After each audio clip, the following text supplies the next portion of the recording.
नमस्कार मित्रांनो, आज आहे 4 डिसेंबर 2025 आणि आम्ही निघालेलो आहोत तुळजापूर, अक्कलकोट, पंढरपूर या ठिकाणी. आम्ही रावरी तालुका, जिल्हा अहिल्यानगर येथून अक्कलकोट हे अंतर 300 किलोमीटर आहे. तर आम्ही सकाळचे 9 वाजले होते, सकाळीच लवकर निघलेलो होतो.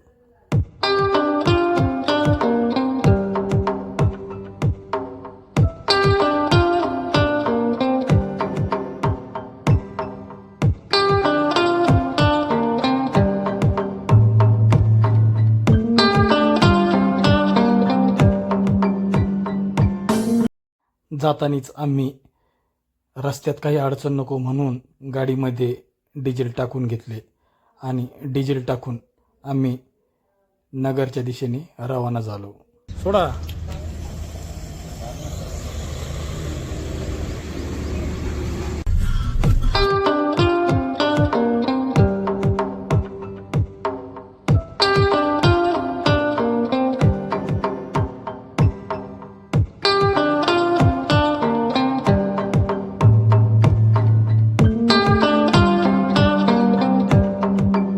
मित्रांनो, हा आहे विळद घाट. नगरमध्ये ट्रॅफिक असते, त्यामुळे आम्ही बायपासने हायवेने निघालो.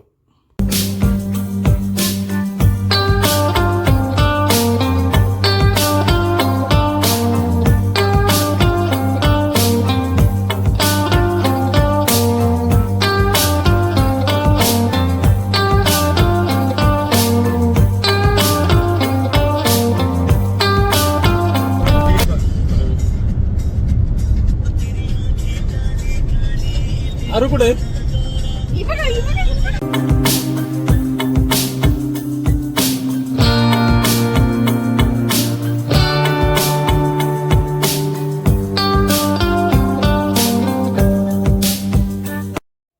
वाटतच कमलाई देवीचे मंदिर होते. सर्वांनी निर्णय घेतला की कमलाई देवीचे दर्शन घेऊनच जायचे. त्यामुळे आम्ही कमलाई देवीकडे निघालो. Take the next right, then turn right.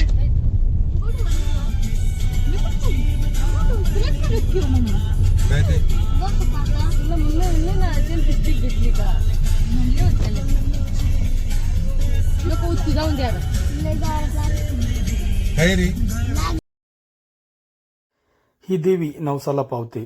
ही देवी गावाचं रक्षण करते आणि ही देवी हजारो श्रद्धेचं केंद्र आहे. आज आपण जाणून घेणार आहोत श्री कमलाई देवीची अद्भुत महिमा. मित्रांनो, आजच्या या व्हिडिओमध्ये आपण जाणून घेणार आहोत महाराष्ट्रातील एक अत्यंत श्रद्धेचं आणि शक्तीचं प्रतीक श्री कमलाई देवी यांची संपूर्ण माहिती. व्हिडिओ आवडला तर लाईक करा, चॅनलला सबस्क्राईब करा आणि बेल आयकन दाबायला विसरू नका. कमलाई देवी ही महाराष्ट्रातील एक प्रसिद्ध ग्रामदैवत आहे. विशेषतः अहिल्यानगर, बीड, धाराशिव, सोलापूर आणि मराठवाडा भागात या देवीला खूप मोठी श्रद्धा आहे. ही देवी म्हणजे गावाची रक्षक, संकटापासून संरक्षण करणारी, नवसाला पावणारी शक्ती असे लोक मानतात. देवीच्या नावामागचा अर्थ कमलाई म्हणजे कामना पूर्ण करणारी, काम म्हणजे इच्छा आणि लाई म्हणजे पूर्ण करणारी. म्हणूनच जी भक्तांची मनोकामना पूर्ण करते तिलाच म्हणतात कमलाई देवी. स्थानिक लोककथेनुसार पूर्वी गावावर महामारी, दुष्काळ, रोगराई, संकट यांचा खूप त्रास होता. तेव्हा गावकऱ्यांनी देवीची स्थापना केली आणि मनोभावे पूजा सुरू केली आणि चमत्कार असा झाला की गावावरचं संकट दूर झालं. तेव्हापासून कमलाई देवी गावची रक्षणकर्ती म्हणून ओळखली जाऊ लागली. नारळ, फुलं, अगरबत्ती देवीला अर्पण केले जाते. भाविक देवीकडे नवस करतात. आजार बरा होण्यासाठी, अपत्य प्राप्ती होण्यासाठी, नोकरीसाठी, शेतीसाठी, पाऊस यावा म्हणून व परीक्षेत यश मिळावे म्हणून. लोकांचं ठाम मत आहे की कमलाई देवी कधीही भक्तांना रिकाम्या हाताने पाठवत नाही. दरवर्षी मोठी यात्रा भरते. ढोल ताशा, नृत्य, जत्रा, बाजार, पालखी, काठी यात्रा. हजारो भाविक देवीच्या दर्शनासाठी येतात आणि संपूर्ण गाव भक्तिमय वातावरणात पूर्ण रंगून जातं. कमलाई देवी फक्त एक मूर्ती नाही, तर ती आहे श्रद्धा, शक्ती आणि संरक्षण आणि गावकऱ्यांचा आधार. मित्रांनो, जर तुम्हीही कमलाई देवीचे भक्त असाल तर कमेंटमध्ये जरूर लिहा. जय कमलाई देवी.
काय बाबा इथे चिंतामणी गोटा काय विषय ते? मनात काय इच्छा आहे ना हा ते हात ठेवायचं हा ते ऑटोमॅटिक घुमतं इथे. तुमची काय मनात इच्छा असेल जी काम इच्छा जर पूर्ण होणार असेल तरच घुमतं का? नसन तर नसेल तर मग नाही घुमत, नाहीतर मग डावीकडे तर फिरतो मग असं. बघा एकदा तुम्ही हात ठेवून बघा, तुम्हाला कळत अनुभव घेतल्याशिवाय काय. हे कसं आहे, हे सुकणामती आहे. हा आपल्या जे मनात इच्छा असतात ओके हे हल्लं की बरोबर आपली इच्छा पूर्ण होती. हा समजा नाही हल्लं तर डाव्या बाजूला जातंय आणि नसलं काम व्हायचं तर ते जागेवर थांबतंय. बरं असं आहे आणि ह्याच्या खाली काही नाही बघा असं ओके आहे का काय ह्याच्या खाली? ओके ओके चला. सर चला आमची वेळ आहे आता. हळूच ये. बस. मनातल्या मनात बोला, आदर ठेवायचं, वजन नाही टाकायचं, असं फिरला पाहिजे ते लगेच. ह्याच्यामध्ये कसं आहे, पहिले राजे महाराजांचे लोकांचे हे भविष्य पाहत होते लोक. हा हा हे आताच्या काळातल्या आपल्याला आलंय बघायला. हा हा हा पूर्वीच्या काळापासून नाही. बरोबर आहे बरोबर आहे. जवळजवळ 350 पावणे 400 वर्ष झाली आहे असं सगळं. म्हणजे शुभ कार्याला जायचंय किंवा नाही जायचं हे त्याच्यावर ठरवणार. बरोबर. कुठलंही असू दे तुमचं कार्य, माणूस इथं दर्शन घेऊनच जात इथे. ओके ओके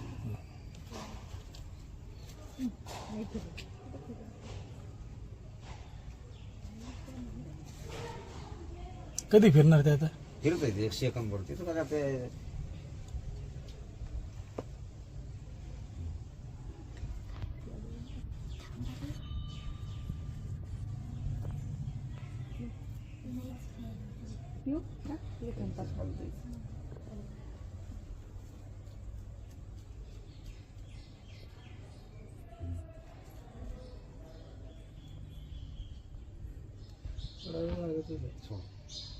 यांनी म्हणजे यांची देवानी आम्ही तिकडून येत होतो तेव्हा आम्हाला एक बाबा दिसले होते. त्यांनी आम्हाला दगडात काही ते असं हात ठेवला, ते गोल फिरतं ते सांगितलं, पण ते काही फिरलंच नाही.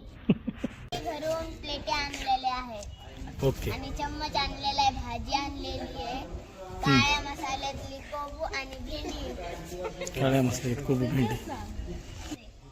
आम्ही घरून येतानाच जेवणाचे डबे घेऊन आलो होतो. 11 वाजले होते आणि सर्वांना भूक देखील लागली होती. त्यामुळे आम्ही देवीच्या परिसरातच जेवण करायला बसलो होतो.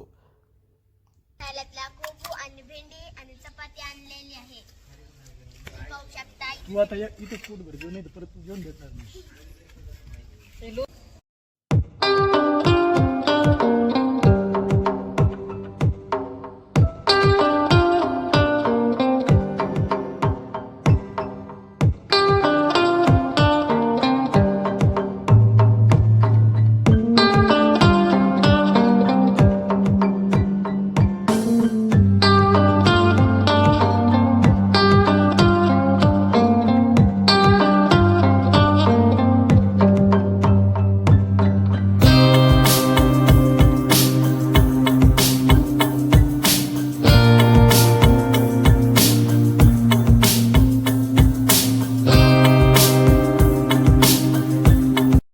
आम्ही कमलाई देवीचे दर्शन घेऊन लगेचच तुळजापूर येथे रवाना झालो.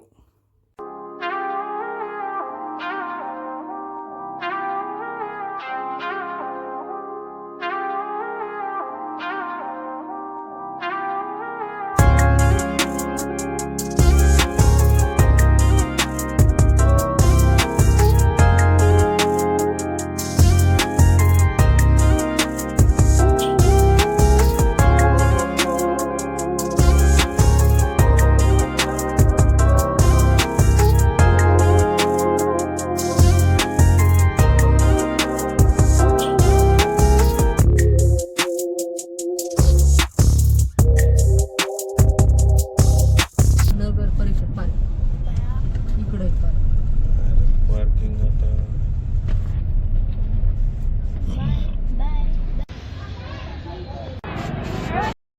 मित्रांनो, आता आपण तुळजापूर येथे आलेलो आहोत. श्री तुळजाभवानी देवी छत्रपती शिवरायांचे कुलदैवत होते.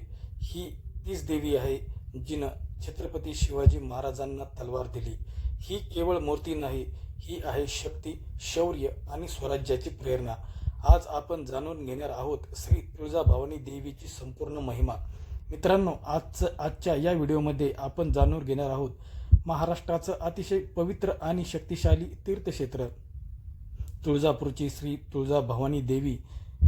आदिशक्तीचं रूप, दुर्गेचा अवतार, वाईट शक्तींचा नाश करणारी, भक्तांची रक्षा करणारी ही देवी महाराष्ट्रातील धाराशिव जिल्ह्यातील तुळजापूर येथे स्थित आहे. देवीच्या नावाचा अर्थ भवानी म्हणजे शक्तीचा उगम, तुळजा म्हणजे टेकडीवर वसलेली देवी, म्हणजेच टेकडीवर विराजमान असलेली शक्तीची देवी म्हणजे तुळजाभवानी. पुराणानुसार महिषासूर नावाचा अति बलवान राक्षस देवता ऋषी आणि मानवांना खूप त्रास देत होता. तेव्हा सर्व देवांनी एकत्र येऊन आपली शक्ती एकत्र केली आणि त्यातून जन्म झाला महाशक्ती तुळजाभवानी देवीचा. 9 दिवस चाललेल्या युद्धानंतर देवीने महिषासुराचा वध केला आणि सृष्टीला मुक्त केलं.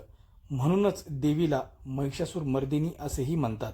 तुळजाभवानी देवी ही छत्रपती शिवाजी महाराजांचे कुलदैवत आहे.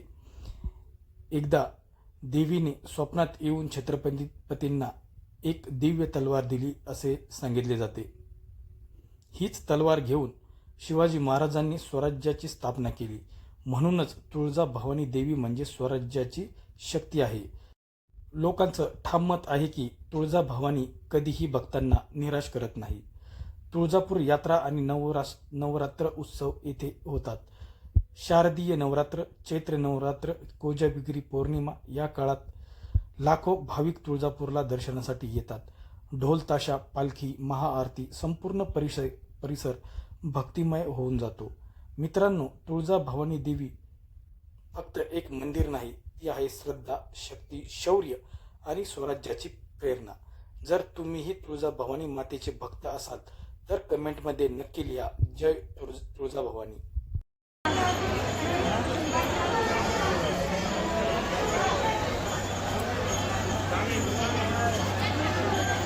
चला पूजा राहिले करच्या झाले.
चला आपली चला वाटत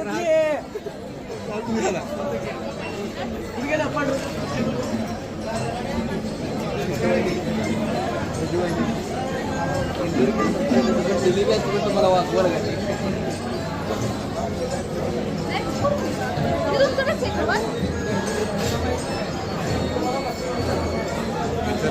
पोरं कुठे चालले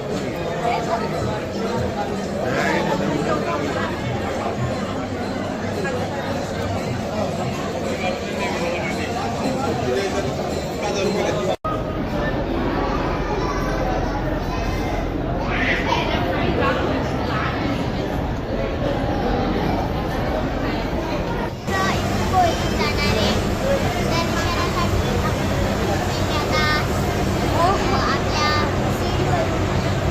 चालत जाणारे आता आपण देवीचं दर्शन घेणारे मी तुम्हाला नेक्स्ट कंपार्टमेंट मी दाखवणार.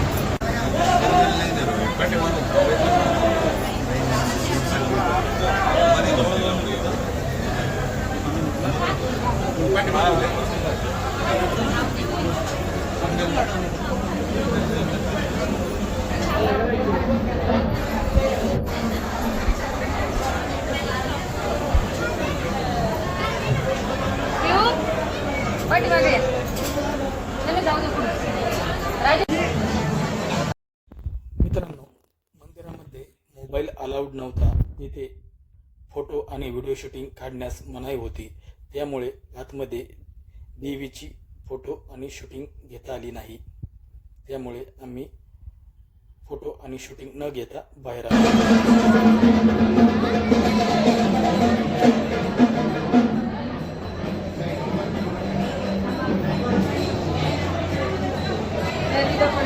नाही घेतलं.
अरू चलो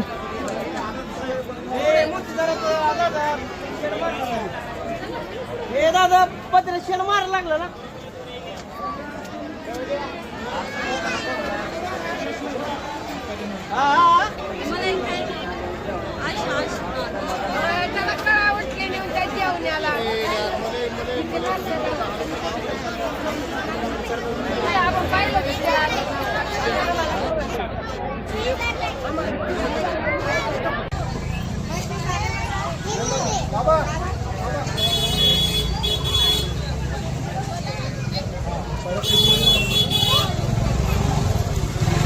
तोडू नाही काही जास्त. मित्रांनो, तुळजाभवानी मातेचं दर्शन घेऊन आम्ही लगेचच अक्कलकोट या ठिकाणी निघालो.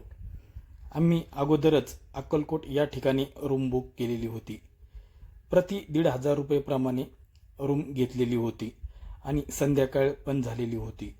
त्यामुळे आम्ही लवकर अक्कलकोट या ठिकाणी निघालो आणि हा होता अक्कलकोटचा संध्याकाळचा नजारा.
मोबाईल बिबाईल जपा.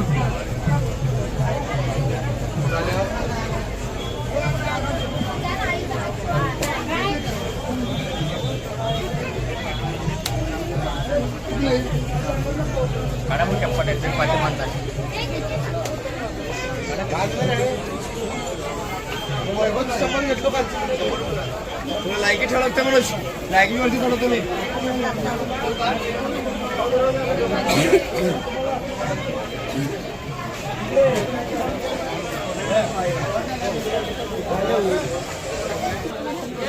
एक मिनिट आहे. कसे आहे भैया? ये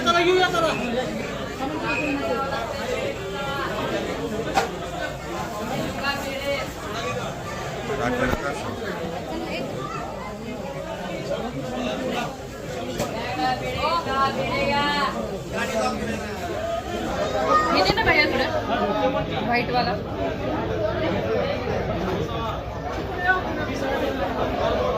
तेच घ्या आत्ताची.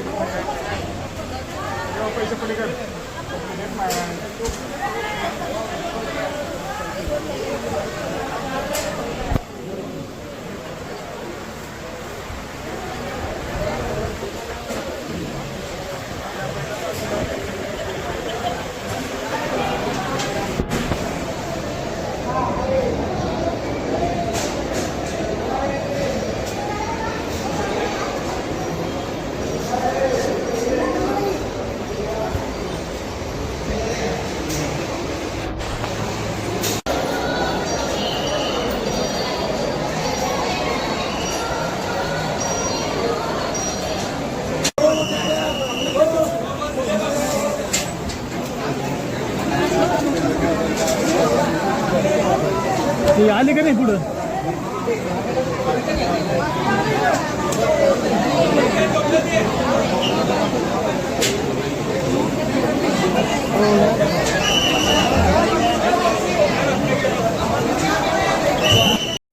मित्रांनो, थोड्याच वेळात आपल्याला स्वामींचं दर्शन होणार आहे.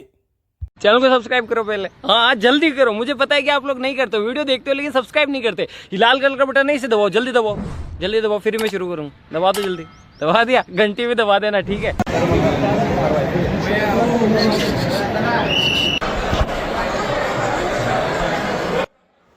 मित्रांनो, स्वामी हे संत दिसायला रागीट पण करुणेचा सागर.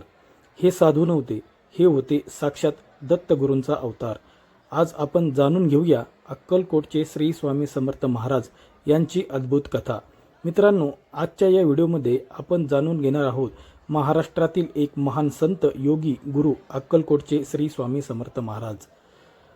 मित्रांनो, श्री स्वामी समर्थ महाराज हे दत्तात्रेयांचे तिसरे अवतार मानले जातात. त्यांनी लोकांना शिकवलं की श्रद्धा ठेवा, संयम बाळगा, कर्म चांगले करा, गुरूंवर विश्वास ठेवा. स्वामी समर्थ यांचा वावर महाराष्ट्र, कर्नाटक, तेलंगणा आणि मध्य प्रदेशमध्ये होता. स्वामी समर्थ महाराज सोलापूर जिल्ह्यातील अक्कलकोट येथे दीर्घकाळ वास्तव्यात होते. आज अक्कलकोट हे स्वामी समर्थ भक्तांचं मोठं तीर्थक्षेत्र आहे. येथेच आहे श्री स्वामी समर्थ महाराज मंदिर, वटवृक्ष, समाधीस्थळ. भक्तांची दृढ श्रद्धा आहे की ते साक्षात दत्तगुरूच होते. ते अचानक प्रकट झाले, लोकांना जीवनाचा खरा अर्थ शिकवला आणि एका दिवशी अचानक अंतर्धान पावले. आता आपण पाहणार आहोत स्वामी समर्थ महाराजांचे चमत्कार. स्वामी समर्थ महाराजांनी अनेक चमत्कार केले असे सांगितले जाते. मृत साप जिवंत करणं, आजार बरे करणं, संकटात सापडल्यांना वाचवणं, भक्तांच्या मनातील विचार ओळखणं. संध्याकाळ झाली होती आणि सर्वांना भूक लागली होती, त्यामुळे आम्ही येथे जेवण केलं आणि जवळच असणाऱ्या बाळाप्पा महाराज मंदिर या ठिकाणी आम्ही जाणार होतो. तर हे आहे मित्रांनो बाळाप्पा मंदिर.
तुम्ही येते सगळे.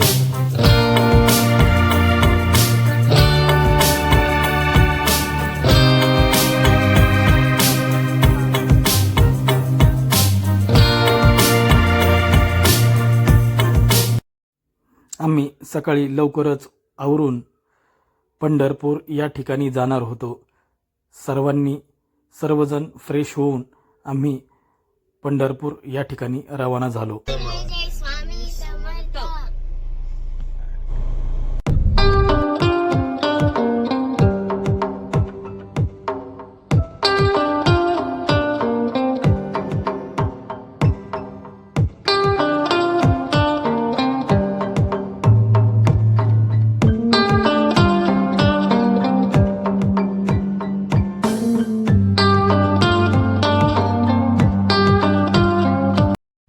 रोडवरच कुंभारी गाव होते आणि कुंभारी येथे गेनसिद्ध बाबा यांचे एक आकर्षक मंदिर होते. त्यामुळे आम्ही गेनसिद्ध मंदिर येथे थांबलो आणि मंदिर पाहिले. मित्रांनो, हे मंदिर अतिशय सुंदर बांधलेले आहे. तुम्ही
गेनसिद्ध बाबा येथे मंदिर पाहून आम्ही लगेचच पंढरपूर या ठिकाणी जाणार होतो.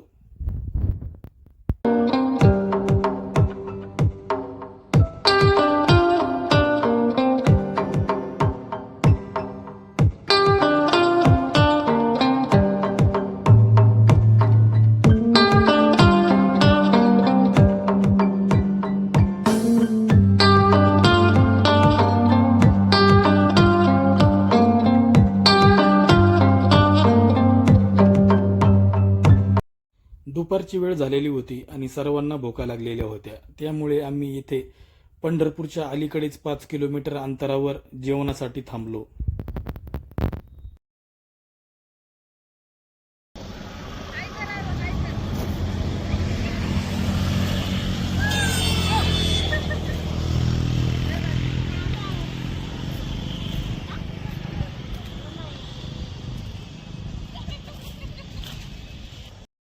मित्रांनो, आम्ही जेवण करून लगेचच पंढरपूरकडे जाणार होतो.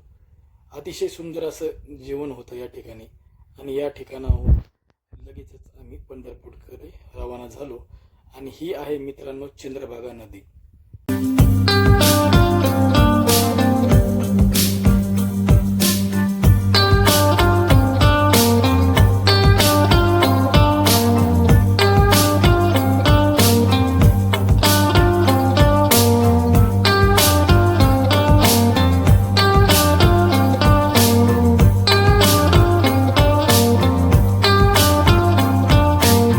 मंदिराच्या जवळच एका अपार्टमेंटच्या खाली आम्ही गाडी पार्किंग करून आम्ही मंदिराकडे गेलो.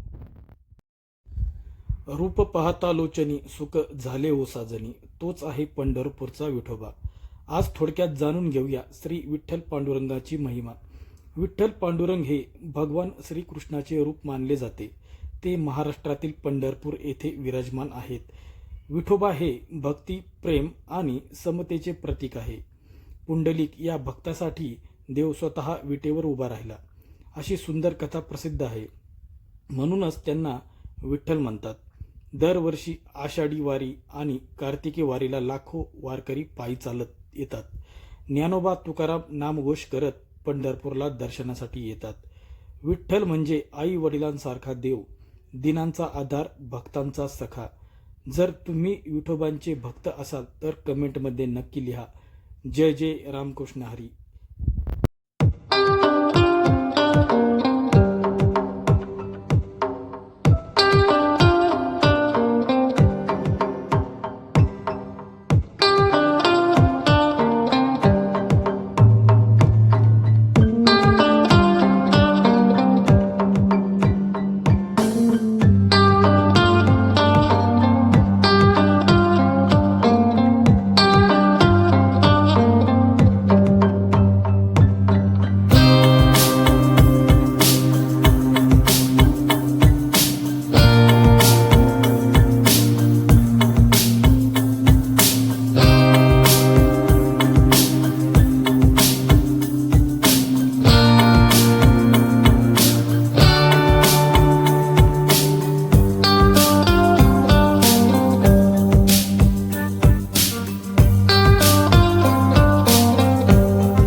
दर्शनाला खूप लांब रांगा होत्या.